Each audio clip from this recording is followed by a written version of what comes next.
Viewers, आजच्या व्हिडिओमध्ये आपण कम्फर्टेबल सलवारची कशी स्टिचिंग करणार आहोत आणि कटिंगसुद्धा कशी करणार आहोत याबद्दल मी डिटेल इन्फॉर्मेशन देणार आहे. त्याचे मेजरमेंट कसे टाकायचे आहे. इथे मी सर्वप्रथम याची उंची करून घेतलेली आहे. 38 इंच याची उंची आहे. वरील भागाला 1 इंच आणि वरील भागाला 2 इंच आणि बॉटमच्या भागाला 1 इंच. ते तुम्ही 1.5सुद्धा घेतलं तरी चालेल. त्या फोल्डसाठीच आपण तो कापड वापरलेला असतो. इलास्टिकनुसार तुम्ही हे 1.5 किंवा 2 इंचाची उंची इथे टाकू शकता. इलास्टिक जर जास्त रुंद वापरत असाल तर 2 इंचाची फोल्ड तुम्ही इथे टाकू शकता. हा हिप एरियाचा भाग कसा काढायचा आहे यामध्ये मी ही 14.5 म्हणजेच 14.5 एवढी याची रुंदी घेणार आहे. हे बघा, मी किनार जो आहे तो कापून घेतलेला आहे. आता इथे उंची मी ही 13 इंच घेणार आहे. मेजरमेंटनुसार तुम्ही हे सर्व चेंजेस तुमच्या सलवारमध्ये करून घ्यायचे आहेत. 13 इंच उंची घेतल्यानंतर ह्याची जी हिप एरियाचे जे मेजरमेंट आहे हे मी 14.5 इथे टाकते आहे. आपल्याला 2 इंच एक्सटेंड करून याला गोलाकार द्यायचा असतो. याच्या हिप एरियाचा भाग कसा काढायचा असतो. टोटल हिप कमरेचा भाग जो आहे तो जर 14 इंच असेल तर कुठल्या फॉर्म्युल्यानुसार ते तुम्ही काढत असता याबद्दल एका व्हिडिओमध्ये डिटेल इन्फॉर्मेशन दिलेली आहे. हा गोलाकार दिल्यानंतर आपण आता क्रॉच एरियाचा जो भाग आहे त्याचा मिड पॉईंट काढणार आहोत. जेणेकरून बघा, डायरेक्टली टेपवरच आपल्याला हे काढता येते. आपण टेप ओपन करून आता यामध्ये किती इंचावर याचा मिड पॉईंट आलेला आहे ते मोजून घेणार आहोत आणि तेवढंच मेजरमेंट आपण बॉटमला ठेवणार आहोत. बघा, इथे मार्किंग करून घेणार आहोत. आता बॉटमची रुंदी कशी करायची, या मार्किंगमधून आपण मिडल पार्टला ठेवून आपण समजा जर का 7 इंच तुमची बॉटम असेल तर तुम्ही काय करायचं आहे, 3.5 समोर आणि 3.5 मागे, टोटल 7 इंचाची तुमची बॉटम तयार झालेली आहे. अशा प्रकारे तुम्ही तुमची पॅन्टची जी बॉटम आहे ते कमी जास्त करू शकता. तुम्हाला मिड पॉईंटनुसार आता ह्यानुसारच तुम्ही गोलाकार इथे देऊ शकता. आपण इन्स्ट्रुमेंट इथे वापरलेलं नाही, कारण इन्स्ट्रुमेंटची मार्किंग ही स्पेसिफिक जशीच्या तशीच आपल्याला घ्यावी लागणार आहे. इथे आपण थोडी लूज फिटिंग घेणार असल्यामुळे मी हाताने डायरेक्ट याची मार्किंग करून घेणार आहे. ही आपली झाली आता समोरील भागाची कटिंग. यामध्ये काही चेंजेस असतात यामध्ये, म्हणजेच मागील आणि पुढील भागामध्ये. आता याची कटिंग करून घेतल्यानंतर राहिलेला जो कापड आहे त्या कापडावर आपण मागील भागाची कटिंग करून घेणार आहोत. व्ह्यूअर्स, याच सेम फॅब्रिक्सचा जो कुर्तीचा व्हिडिओ आहे तो लवकरच मी आपल्या चॅनलवर अपलोड करणार आहे.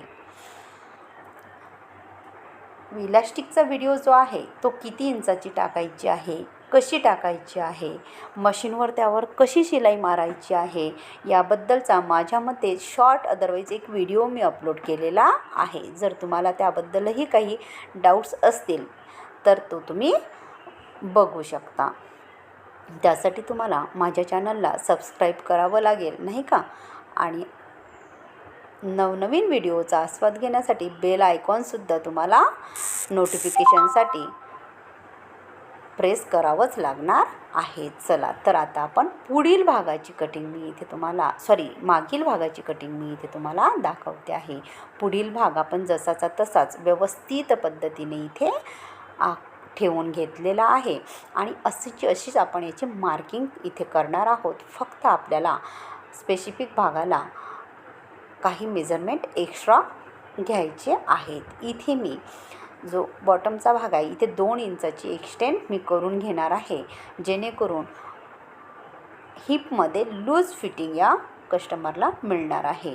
मी हा पूर्ण भाग झाल्यानंतर पायाकडचा जो बॉटमपर्यंतचा भाग आहे तिथे 1.5 इंचाने एक्सटेंड करून घेणार आहे, कारण इथपर्यंत आपण 1.5 इंचाने एक्सटेंड करून घेणार आहोत. तुम्हाला जर का तो आणखी कमी लागत असेल तर 1.5 इंचावरून बॉटमपर्यंत तुम्ही 1 इंचापर्यंत तो कमी करत घेऊन जाऊ शकता.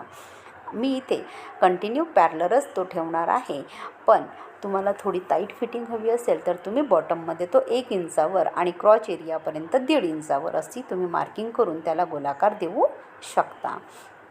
आता इलास्टिकचा जो पार्ट असतो त्या पार्टवर मात्र आपल्याला थोडा, हे बघा, हा जो भाग आहे इथपर्यंतची मी मार्किंग आणि आखणी करून घेणार आहे. हा जो भाग आहे या भागाला जेव्हा आपण क्रॉच एरियाला गोलाकार देऊन दिलेला आहे त्यावेळेस अगोदर आखणी करून घेणार आहोत. ठेवायच्या वेळेसच मी काय केलेलं आहे, वरच्या भागाला कापड थोडा जास्त ठेवलेला आहे. इथे मी 1.5 इंच थोडं एक्सटेंड करून घेणार आहे आणि खाली जो पॉईंट आहे त्या पॉईंटला मी जॉईन करून घेतलेला आहे. हा आपला मागील भागाची कटिंग तयार झालेली आहे. हे बघा, आणि याची कटिंग अशीच मी करून घेणार आहे. आखणीनुसार याची कटिंग मी करून घेतलेली आहे. यामध्ये चेंजेस काहीच नाही. जशी आपण आता आखणी करून घेतलेली आहे त्याला कट करून घेणार आहोत. व्ह्यूअर्स, तुम्ही जर न्यू कमर असाल तर याची स्टिचिंग करायच्या वेळेस मात्र भरपूर गोंधळ होतो, कारण आता टोटल 4 पार्ट याचे आपले तयार झालेले आहेत, मागील आणि पुढील. त्यासाठी तुम्ही स्टिचिंगमध्ये काही गोंधळ करायला नको. यासाठी आपण सर्वप्रथम सरळवर सरळ कापड अमोरासमोर ठेवून घ्यायचा आहे आणि हे शिवत असताना असाच कापड आपण इथे उचलून घेणार आहोत. कटिंगच्या वेळेस मात्र मागील आणि पुढील भाग तुम्हाला स्पष्टपणे माहीत होतो, कारण मागील भागाला आपण हिप एरियाजवळ इलास्टिकचा जो एरिया आहे त्या एरियामध्ये आपण 1.5 इंचाने मागील भाग उंच करून घेतलेला आहे. त्यामुळे मागील दोन्हीही भाग तुमच्या इझिली लक्षात येतात की हा भाग आपला मागील स्टिचिंगचा आहे. पण समोरील भागसुद्धा तो कमी असल्यामुळे माहीत पडतो. पण स्टिचिंग झाल्यानंतर जर का तुमच्या लक्षात आले तर तुम्हाला पूर्ण फिनिशिंगनुसार ती स्टिचिंग वारंवार उघडावी लागते. तीच चूक जर झाली तर कपड्याची फिनिशिंगसुद्धा पहिल्यासारखी राहत नाही. त्यासाठी तुम्ही शिवताना सर्वप्रथम जेव्हा स्टिचिंगला स्टार्ट करता त्यावेळेसच तुम्ही खूप काळजीपूर्वक लक्षात ठेवूनच समोरासमोर असे भाग मी 2-2दा सांगते आहे तुम्हाला, अशीच कटिंग ठेवून बॉटमला अगोदर स्टिचिंग मारून फोल्ड मारून घ्यायची आहे. फुल फिनिशिंगनुसार सर्व काम एकदम फिनिशिंगनुसार झाले पाहिजे. अशीच आपण ही भाग उचलून घ्यायचा आहे आणि याला अशी स्टिचिंग करून घ्यायची आहे. बघा, अमोरासमोर जर का ठेवत असताना तुम्हाला डबल कापड उकडून डबल स्टिच करायची गरजच पडत नाही. मागील भाग एक्स्ट्रा असतो हे तुम्हाला मी सांगितलेलेच आहे. सर्व कटिंग मी स्टार्टिंगपासून साईडचीसुद्धा कटिंग करून घेतलेली आहे. बॉटमलासुद्धा मी इथे स्टिचिंग करून घेतलेली आहे आणि आता हा जो आतील भाग आहे ही स्टिचिंग फक्त माझी बाकी आहे. आणि हा जो दुसऱ्या साईडला मी मुद्दामच बॉटमला एक फोल्ड मारून दाखवलेली नाही आहे, इथेसुद्धा आपण आता बॉटमला स्टिचिंग करून घेणार आहोत आणि इलास्टिकचा पार्ट फायनली आपला बाकी आहे.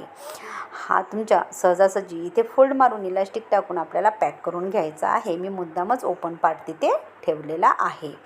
अशा पद्धतीने अगदी साध्या आणि सोप्या पद्धतीने मी तुम्हाला सलवारची कटिंग आणि स्टिचिंग सांगितलेली आहे. व्हिडिओ आवडल्यास लाईक बटन द्यायला विसरू नका.